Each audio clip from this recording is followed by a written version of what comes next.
एक चरित्र में बड़ी विशिष्ट बात पाई गई। देखो, सदन जी का जो जन्म है, इसी से हमें ये पता चलता है कि भगवान केवल भाव देखते, केवल भाव देखते हैं।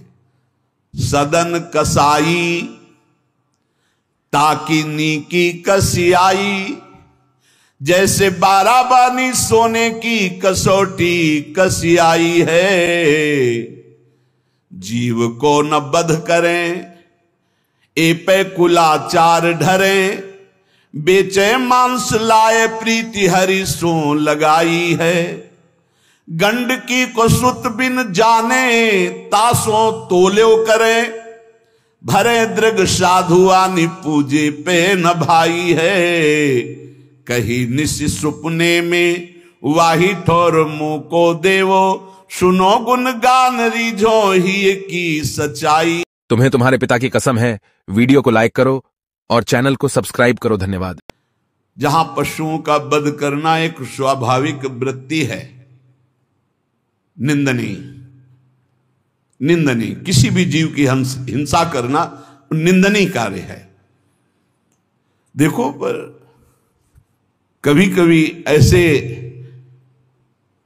महापुरुषों का प्रभाव प्रकाशित होता है कि कुल कर्म छू भी नहीं सकते।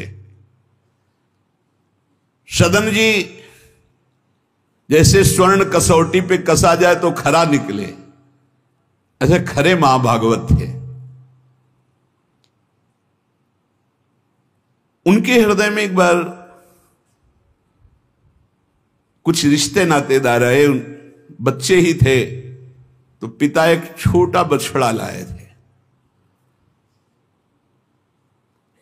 वहां तो कटते ही रहते थे। पिता ने कहा कि ज्यादा तो इसमें मांस नहीं, इसकी टांगों में मांस है, पहले तो फिर अपने अतिथि का स्वागत करते हैं।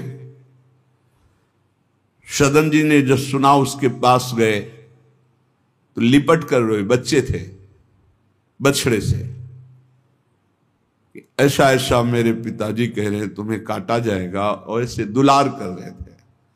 बछड़े के भी देखा आंसू निकल रहे। हर जीव को पता है, कष्ट का पता होता है। तो उसने कहा, एक भागवती महापुरुष का जीवन बदलना है, इसलिए मानो बछड़े ने कहा कि तुम अपने पिताजी से कह दो, उचित तो यह है कि पहले मेरी गर्दन काटे। तो सदन जी ने कहा, ऐसा क्यों? बोले, क्योंकि मैं पूर्व में ऐसा था, तुम्हारे पिताजी पशु थे और मैंने इनकी गर्दन उड़ाई है, तो मैं अब पशु बना हूं, इनसे कह दो तुम्हें गर्दन ही काटनी चाहिए, पहले जिंदा टांग मत काटो, मैंने तुम्हें इतना कष्ट पूर्व में नहीं दिया था, सीधे गर्दन काटी थी। इसका मतलब जो कर्म किया जाता है उसका फल मिलता है पक्का। मैंने पूर्व में तुम्हारे पिता की गर्दन काटी थी इस जन्म में, इसीलिए मुझे पशु बनना पड़ा, और तुम्हारे ही पिता मेरी गर्दन काटेंगे पक्का, तुम रोक नहीं सकते, क्योंकि वो विधान है। पर वो पहले टांग ना काटे, पहले गर्दन काटे। अब ये घटना उनको बहुत चुभी। जीव को अपने कर्म का फल भोगना पड़ता है जन्म जन्मांतरों में। बच्चे ही थे, कुछ संत मंडली जा रही, यही है मत की रति गति भूति भलाई, जब जे जतन जहां जे पाई, सो जानो सत्संग प्रभाव। सत्संग का एक अमोघ प्रभाव होता है। वो संतों के सामने गए, चरणों में लौट गए, बालक थे।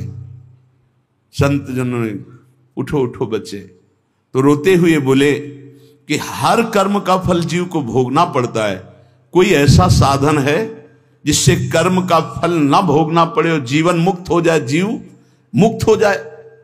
उनका भगवान का निरंतर नाम रटना।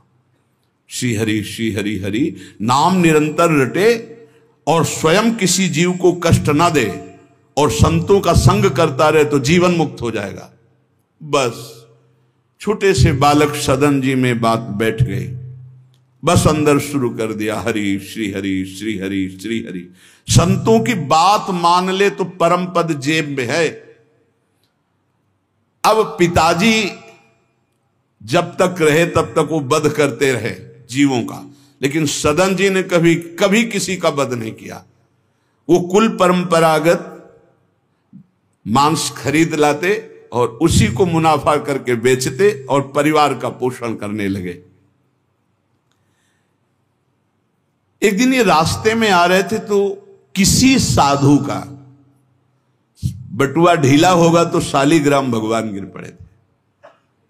इन्होंने उठाया कि अच्छा चमकता हुआ कोई पत्थर है, तो शालिग्राम भगवान को लाए तो उन्होंने अंदाज में कि आधा 1 किलो के वजन का काम तो करेंगे, तराजू में रख दिया। हरि श्री हरि श्री हरि श्री हरि, हर समय नाम जपना। ये तो बचपन से शुरू था संतों की कृपा से, और भगवान से अंदर से समर्पण था। ये नहीं जानते थे कि शालिग्राम भगवान है, देखा ही नहीं था कभी भगवान के शालिग्राम रूप को। अब जैसे कोई कहता कि 5 किलो दो तो 5 किलो शालिग्राम बन जाते, 2 किलो तो 2 किलो दो। अब तो बहुत बढ़िया काम की बाट बदलने की जरूरत नहीं, एक ही बाट में जितना मांगो उतना दे दें और ठीक वजन उतना ही होता, कभी किसी को संशय नहीं हुआ। एक दिन वो संत समागम करते ही थे तो एक संत भगवान आए। कोई इनके यहां ये भेद नहीं मानता था कि ये अमुक कुल की, क्योंकि इतने महाभागवत थे।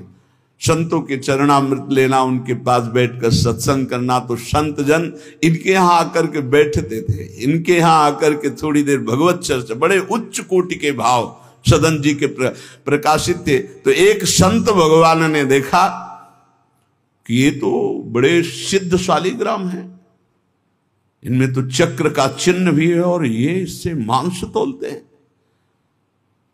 अश्रुपात होने लगे संत जी के कि ऐसा अनर्थ करते हो तुम, भगवान के भक्त हो। संत जी ने सदन जी से बताया कि ये जानते हो तुम्हारे बांट नहीं है, स्वयं शालिग्राम भगवान है, और इतना घृणित कार्य कि तुम इनसे एक तरफ मांस और एक तरफ शालिग्राम। बड़ी बड़ी उनको व्यथा हुई। सदन जी ने कहा मुझे कुछ पता नहीं, मैं नहीं जानता, मेरे लिए तो ये बहुत सिद्ध बांट है, मैं जितना ग्राहक मांगता है उतना ही, आधा किलो तो आधा किलो, 5 किलो तो 5 किलो बन जाते हैं। आप देखो अपने कुल कर्म को कर रहे हैं और नाम जप कर रहे हैं और संतों की कृपा है। तो देखो अचानक रास्ते में भगवान शालिग्राम जी मिले थे। उन्होंने कहा अगर ये भगवान है तो आप ले लो, हम तो सेवा पूजा कुछ जानते नहीं, आप इनको ले जाओ। संत जी ले गए और देखो ये हृदय में बैठा लीजिए, संत मिले मतलब आखिरी जन्म हमारा है। विश्वास अगर कर ले, पक्का समझ लीजिए ये तुम्हारा विश्वास काम करेगा। निमज्जोन्मज्जताम घोरे भवाब्धौ परमायनम संतो ब्रह्मविदा शांता निर्दडे वापसु मज्जताम। इस घोर संसार सागर में जो हम डूब रहे हैं, तो भगवान भेजते हैं ब्रह्मवेत्ता संत महापुरुष का समागम, और जहां संत मिले तो आखिरी जन्म समझो इस संसार समुद्र से पार होने के लिए सुदृढ़ नौका संत समागम है। भव सागर कहा नाव शुद्ध संतन के चरण, तुलसीदास प्रयास बिनु मिलहि राम दुख हरन। संतों के चरणों का सानिध्य मिला तो देखो सदन जी हरिनाम जपने लगे, सदन जी के हृदय में संतों की प्रति प्रियता बढ़ी, शालिग्राम भगवान मिल, सब बानक बन जाता है। अब संत जी शालिग्राम भगवान को ले गए, एकांत में जाकर के भगवान का पंचामृत से अभिषेक किया और इसके बाद वेद की स्तुति की। पुरुष सूक्त, शास्त्र शीर्षा पुरुषा सहस्राक्षा शास्त्रपद भगवान को बिल्कुल अच्छा नहीं लगा। देखो, भगवान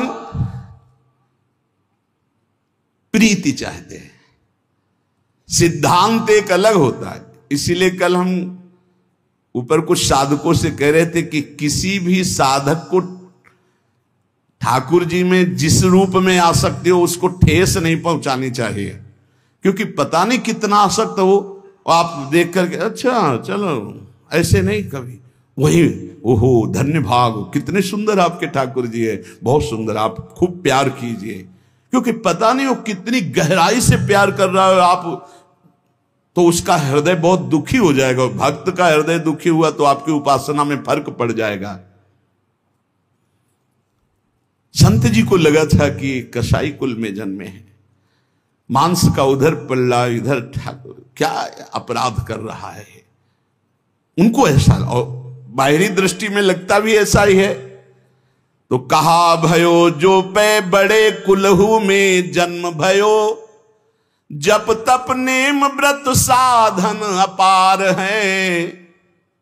कहा भयो तीर्थ अनेकन गमन किए, गयो नहीं जौलो निज मन को विकार है। जौलो मेरे संतन में राखे जाति भेद सदा, तौलो कहो कैसे वह पावे सुख सार है। मेरे साधु नीच पद पंकज ना धोयो, जौलो सब शास्त्रन को पढ़ी बोई भार है। जरा भी भाव किसी भी संत जो भगवत मार्ग के प्रतीक है, जाति पक्ष में रूप पक्ष में इनके तेज तो है नहीं, ये तो ऐसे बिल्कुल नहीं, सावधान, पता नहीं कौन किस कोटि का, उच्च कोटि का महापुरुष आपका चिन्ह। उन संत बहुत अच्छे संत थे, पर उनके मन में बात आ गई कि जाति के तो कसाई ही, काम तो नीचे ही है, मांस। देखो नहीं जाना भगवान की महिमा, हम समझ रहे थे उच्च कोटि के, और वो बहुत उच्च कोटि के महापुरुष सदन जी, निरंतर नाम जप। और एक खास बात थी सदन जी में, दैन्यता, कि मैं तो किसी योग्य नहीं, और उनको पता भी नहीं था कि शालिग्राम भगवान है। तो लेके आयो साधु मैं तो बड़ो अपराध कियो अभिषेक सेवा करी पे न भाई है। ये तो प्रभु रीझे तो पे जोई चाहो सोई, करो गरो भरी आयो सुनिमति बिसराई है।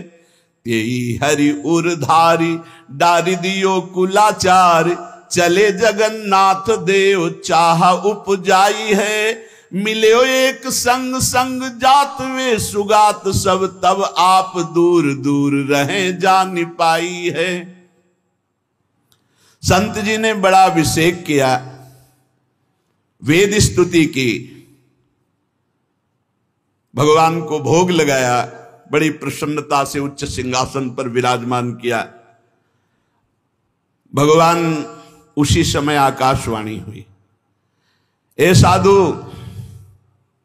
मुझे ये तुम्हारी वेद स्तुति बिल्कुल पसंद नहीं, तुम्हारा ये पंचामृत स्नान भोग ये सब, तुम मेरे भक्त पर नीच बुद्धि करके मुझे लाए हो ना, ये मुझे तुम क्या समझते हो? वेद मेरी श्वासों से ही तो प्रकट हुए हैं। वेद क्या है? भगवान की श्वासों से वेद का प्रादुर्भाव हुआ है। सोहरि पढ़े ये अचरज भारी, चारों वेद भगवान के श्वासों से प्रकट हुए। जाकी श्वास वेद श्रुतिचारी, जिनकी श्वासों से चारों वेदों का प्रादुर्भाव हुआ।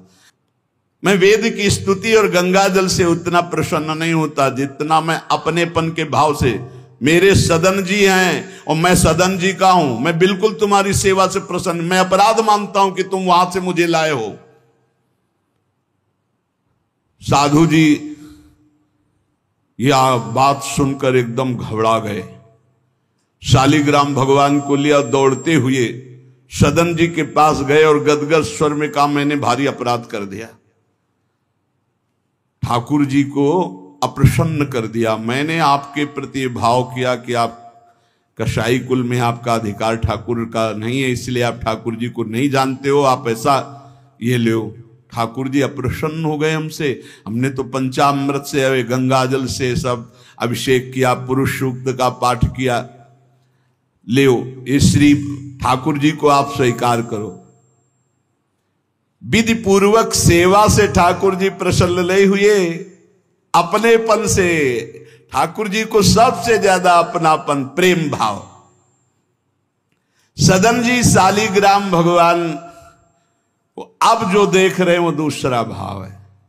ये भगवान है, मुझे तो अभी तक पता ही नहीं था।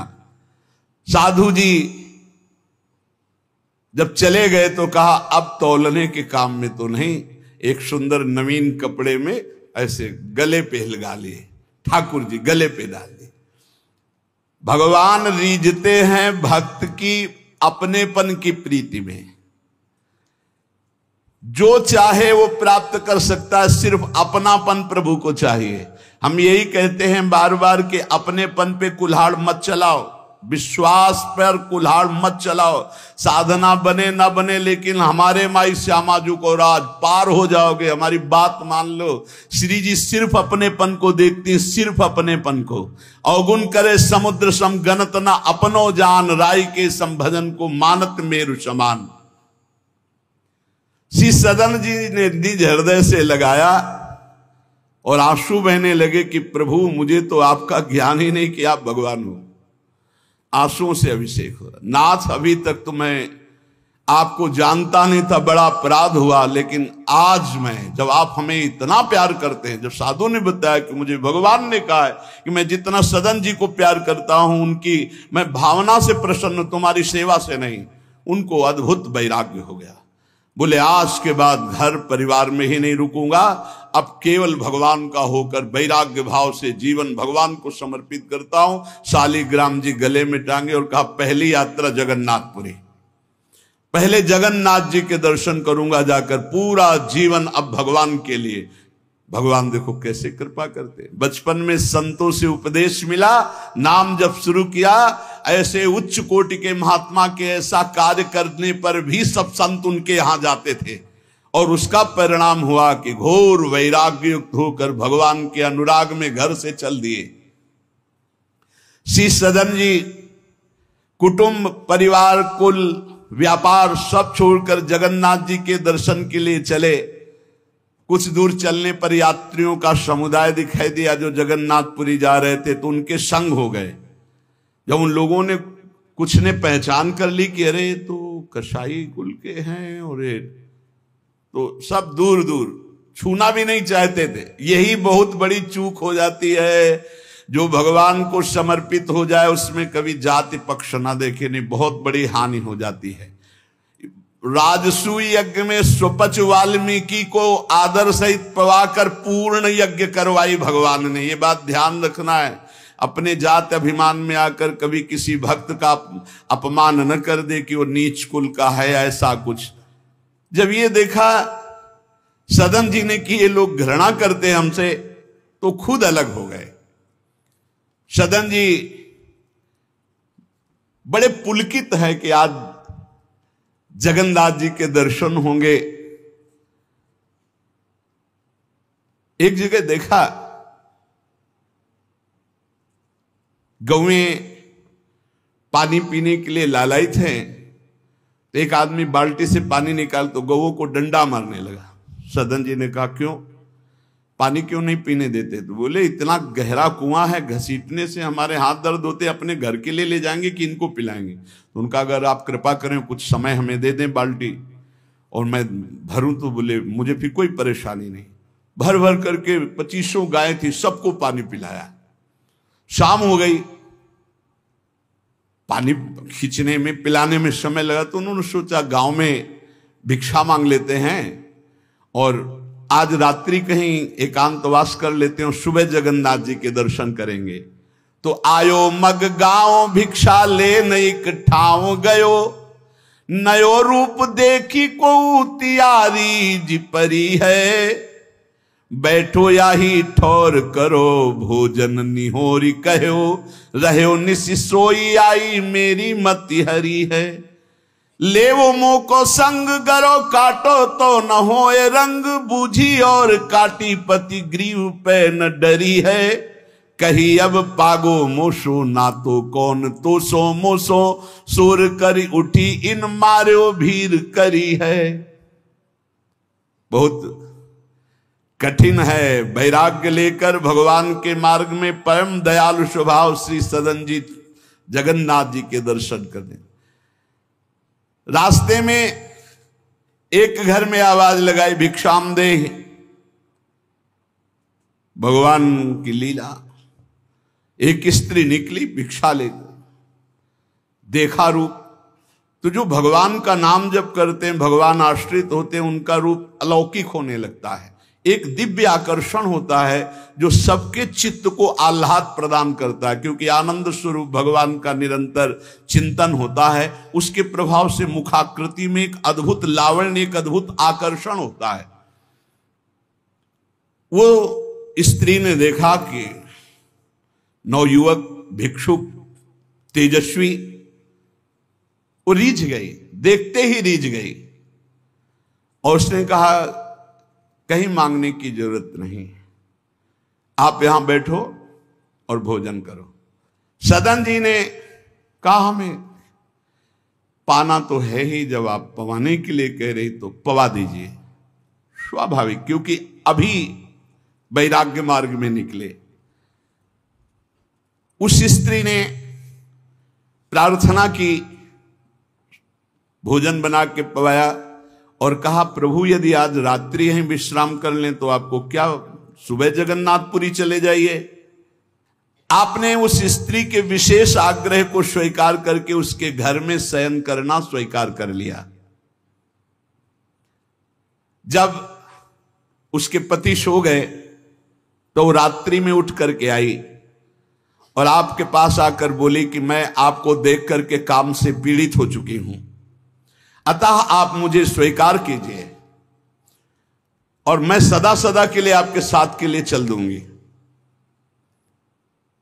सदन जी ने कहा यदि तू मेरा गला भी काट डाले तो भी मैं तुझे स्पर्श नहीं कर सकता, क्योंकि तेरा पति है।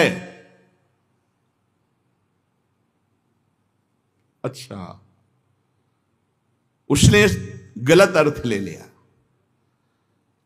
उसके भाव में आया कि अगर पति है तो ये स्पर्श नहीं करेंगे, अगर पति ना हो तो स्वीकार कर लेंगे। कुआ मदांधो मदना तो रोवस, अंधों में भी अंधा कौन है, बोले जिसमें काम जागृत हो जाए। वो ऐसे काम से व्याकुल हो गई कि सोते हुए अपने पति का बिल्कुल भी प्रियता न रखते हुए गला काट दिया और आकर बोली सदन जी से कि अब मुझे स्वीकार करो, आपको पति का भय था ना, गला काट दिया। सदन जी ने कहा कि तू कितनी नीच है, जब तू अपने पति का गला काट दिया तो तू कितनी नीच है, इतना सोचा है? वैसे ही मैं तुझे स्पर्श नहीं करता, अब तो तुझे देखना भी नहीं। तो स्त्री ने कहा मुझे ऐसा मत समझो कि मैं तुम्हें भी बख्श दूंगी, तेरे कारण मैंने अपने पति का गला काटा है तो फिर तू भी नहीं बच सकता। तो सदन जी ने कहा क्या कर सकती हो? तो उसने कहा मुझे स्वीकार करो, नहीं उच्च स्वर से अभी हल्ला मचाती हूं। माया का विचित्र तांडव, और मैं जोर जोर से सबको कहूंगी कि ये मेरे साथ गलत करना चाहता था, मैंने रोका, मेरे पति ने रोका, मेरे पति का गला इसने काट दिया, इसलिए अभी कहती हूं मैं आजीवन तुम्हारे साथ रहूंगी, मुझे ले चलो। सदन जी ने कहा गला कटवाना बर्दाश्त है लेकिन स्पर्श नहीं कर सकता। ये सब चूकों की चूक का पूर्ण आहुति, इससे पूर्णता हो गई। मैं धर्म के विपरीत नहीं चल सकता, तू चाहे मेरा गला तू काट दे या समाज से कटवा दे।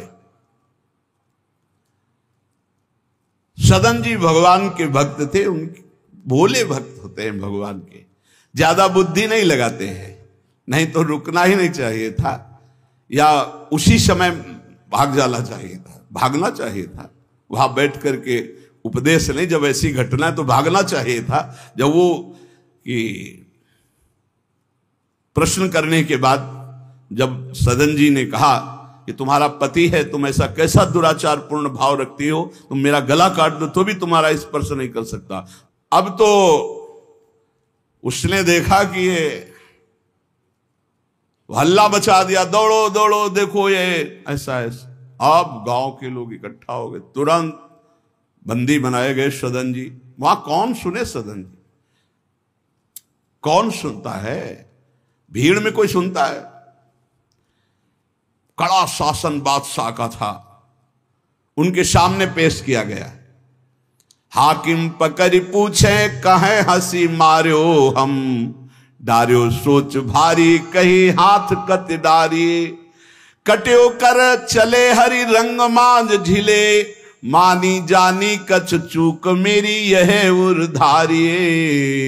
जगन्नाथ देव आगे पालकी पठाई लेन, साधना सो भक्त कहा चढ़े ना बिचारिये। चढ़ी आए प्रभु पास सुपनों सो मिट्यो त्रास, बोले दे कसौटी हूं पे भक्ति विस्तारिये। जब सामने बादशाह के पेश किया गया सदन जी को, पूछा गया स्त्री से क्या दोष है इनका।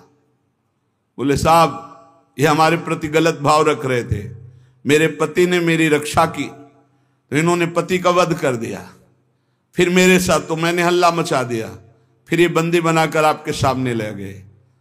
सदन जी से पूछा तो हंस दिया, उस स्त्री की तरफ देख के हंस दिया कि भगवान क्या लीला करना चाहते हो।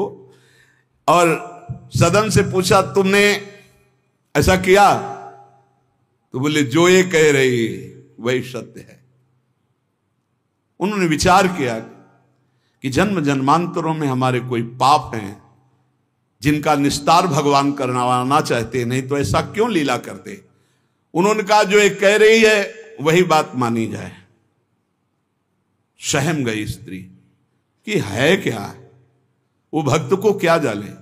विरोध नहीं किया सदन ने, यह है धैर्यवान भगवान के भक्त का। उन्होंने कहा जो ये कह रही है, क्योंकि जो ही प्यारो करे सोई मोहि भावे, जो ये कह रही थी। भगवान के रहस्य को जानने वाले भक्त ऐसा ही। श्री गदाधर भट्ट जी कथा करते थे, अपार भीड़ एकत्रित हो जाती वृंदावन में। आगरे से लोग सुबह भाग भाग करके अपार भीड़ सत्संग। तो एक कल्याण सिंह जी थे, बड़े जमींदार धनी, और सत्संग का प्रभाव है कि जितेंद्रियता वैराग्य भगवत प्रीति ये बढ़ती है। तो जब से उन्होंने सत्संग सुना तो ब्रह्मचर्य का नियम ले लिया, पत्नी से बात नहीं करते थे। अब घर गृहस्थी में तो यही संसारिक सुख है। कई महीने हो गए वो अपने राजकाज और सत्संग में भाग जाना, सत्संग से आना, बस एकांत में भजन करना। पत्नी ने देखा कि कई महीने हो गए हमारी तरफ देखना भी नहीं, बातचीत नहीं, ये कहाँ जाते हैं, कौन है ऐसा। तो पता चला गदाधर भट्ट जी क्या। बोले हमारी जिंदगी का कांटा है वो, बड़े सुख चैन से जीवन कट रहा था जब से सत्संग में गए। अरे दक्ष ने साप दे दिया नारद जी को इसी बात के लिए, साप दे दिया। 2 घड़ी से ज्यादा कहीं तुम टिक नहीं सकते, जाओ साप देता हूं। तो नारद जी ने कहा 24 दूनी 48 मिनट में तो हम बड़ा काम कर लेंगे, तुम साप दे दो कोई बात नहीं।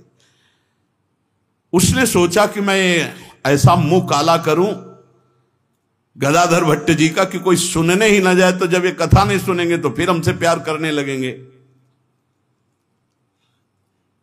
इसी ताक में थी कि कैसे क्या करूं। तो देखा उनकी गली में एक भिखारिन मांग रही थी, फटे पुराने कपड़े पहने, गर्भवती थी। फौरन बुलाया और सोने की असरफियां दी। अरे वो तो गली में मांगने वाली सोने की असरफियां मिली।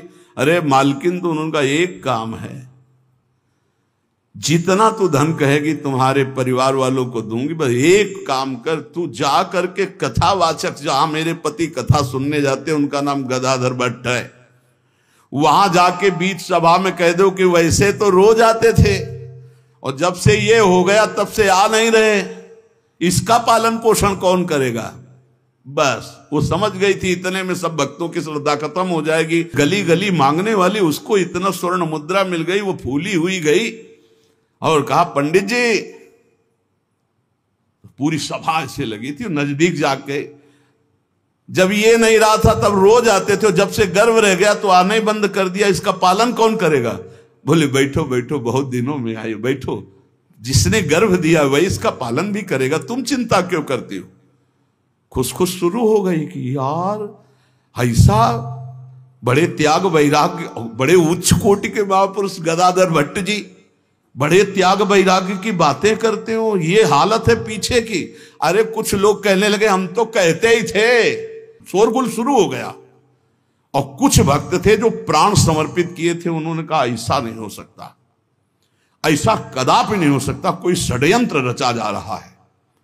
तो उनमें एक बहुत श्रद्धावान और समर्पित थे, उनको बिल्कुल चैन नहीं पड़ा। सोचा अगर सामने से कुछ तो फिर हमारे ऊपर गदाधर भट्ट जी की, और वो समता प्राप्त पुरुष, जैसे सदन जी ने कह दिया जो ये कह रही वही सत्य है, ऐसे उन्होंने कहा कि तुम चिंता क्यों करती हो, जिसने गर्भ दिया वही पालन करेगा, बैठो तुम आराम से सत्संग सुनो। सामने ऐसे तिरछी चितवन से जाकर उसको बुलाया, गदाधर भट्ट नहीं देख पाए, नजदीक गई, पीछे मंच के ले गए, कहा सत्य बोल, कभी तो जानती इनको, कभी मिली है? वो घबरा गई क्योंकि दसियों लोग पीछे पहुंच गए जो श्रद्धावान थे, बोल सच्ची। तो उनका मैंने तो कभी देखा ही नहीं है इनको, ये हमारे पास क्या आएंगे? खोल के दिखाई, इतनी असरफियां मुझे मिली हैं और इससे ज्यादा मिलेंगी। इस बात के कारण मैंने सोचा मेरे परिवार का, अरे तू परिवार के पोषण की सोच रही, लाखों की श्रद्धा की बात है, किसने दिया? बोले कोई कल्याण सिंह है उनकी पत्नी। कल्याण सिंह ने जे ही सुना, गदाधर भट्ट जी ने रोका, सत्संग का मतलब क्या है? बोले सभा में बोल। गदाधर भट्ट जी ने कहा कुछ कहने की जरूरत नहीं है, ये सब भगवान से प्रेरित है। कल्याण सिंह का तुम हमारी आज्ञा का पालन करो, अपनी पत्नी को कठोर शब्द नहीं बोलोगे, लेकिन गृहस्थ धर्म में हो, अपने धर्म का भी तुम्हें पालन करना चाहिए। उस कल्याण को शांति किया और उसको और भेंट दी और कहा जाओ तुम अपना सुखपूर्वक जियो। जैसे महापुरुष जो स्थिति होते उसमें सबको लगने लगा था। उन्होंने कहा बैठो बैठो बैठो, जिसने गर्भ दिया वही पाल। अब वो तो कह रहे हैं भगवान को लेकर, और लोग समझ रहे हैं कि मामला है। ऐसी सदन जी ने कहा जो ये कह रही वो सत्य है, क्योंकि वो समझ रहे हैं कि भगवान कुछ दंड देना चाहते हैं, तो मैं क्यों बचना चाहूं? भक्तों का बड़ा विचित्र स्वभाव होता, समझ पाना बड़ा कठिन। उन्होंने कहा जो कह रही है सत्य है। जो हाकिम था उसने जब देखा तो उसने कहा मेरा हृदय कह रहा है कि इनके चेहरे से लगता है ऐसे नहीं है, पर ये जब स्वयं स्वीकार कर रहे हैं तो दंड देना ही पड़ेगा। तो इस अपराध का क्या दंड होता है? बोले दोनों हाथ काट लिए जाएं। यहां से दोनों हाथ काट लिए गए, लेकिन उनकी मुस्कुराहट में फर्क नहीं पड़ा। 22 बाजारों में कोड़े मार मार करके बेहाल किया जा रहा है। हरि बोल के सिवा एक शब्द नहीं निकला ठाकुर हरिदास जी के। आप विचार कीजिए भक्ति में कितनी शक्ति है, कितनी अपार सामर्थ्य है। इतनी बार कष्ट दिया गया प्रहलाद जी को, एक बार भी हरि से शिकायत नहीं की। हर बार हरि हरि हरि, हर समय मतलब बलिहारी है इन महाभागवतों की, जो भगवान के लाडले हैं। माया पर विजय प्राप्त करके दिखा दिया इन्होंने कि चाहे जितना सताओ, हरि के भक्त में ना हरि से प्रश्न है और ना सामने वाले पर कोई शिकवा शिकायत। दोनों हाथ काट लिए गए, मुक्त कर दिया गया, इसलिए कि वैष्णव है, भगवत भक्त है। अपराध बन गया तो हाथ काट लिए गए, उनको जेल आदि नहीं, भगवान के शिष्य। अब रक्त स्राव हाथों से हो रहा है। जय जगन्नाथ, जय श्री हरि, जय श्री हरि। यात्रा नहीं रुकी जगन्नाथ जी की। जगन्नाथ जी ने तत्काल अपने पार्षदों से कहा मेरे महाभागवत सदन जी आ रहे हैं, तुरंत पालकी लेकर जाओ और उनको बैठाल के लाओ। जगन्नाथपुरी में प्रवेश ही किए थे कि पालकी लिए हुए पार्षद दौड़े, कौन से सदन जी हैं, सदन भक्त किनका नाम है? तो उनका सदन तो इस अधमदास का नाम। पालकी पे बैठो जगन्नाथ जी, अरे उनका कैसे पालकी, भगवान की भेजी हुई पालकी में, पालकी को साष्टांग दंडवत किया ऐसे कि भगवान की नहीं, जबरदस्ती भगवान के पार्षदों ने उठा के पालकी में, जय जगन्नाथ। सदन जी सोच रहे कौन सी लीला है, वहां हाथ कटवा रहे, या इतना बड़ा सम्मान कि किसी को नहीं मिल सकता। जगन्नाथ जी के पार्षद पालकी लेकर जब जगन्नाथ जी के सामने गए तो आंख में आंख मिलाई और कहा, प्रभु इच्छा तो थी कि हाथ जोड़कर आपको, पर अब हाथ ही नहीं, तो ऐसे ही जीव किया तो जैसे स्वप्न में दुख मिला था जागते ही खत्म हो जाता है, ऐसे ही कोई पीड़ा नहीं, कोई हाथ कटे नहीं, पूरे नवीन हाथ और साष्टांग भगवान को दंडवत। भगवान ने कहा कि तुम हमारी कसौटी में पास हुए।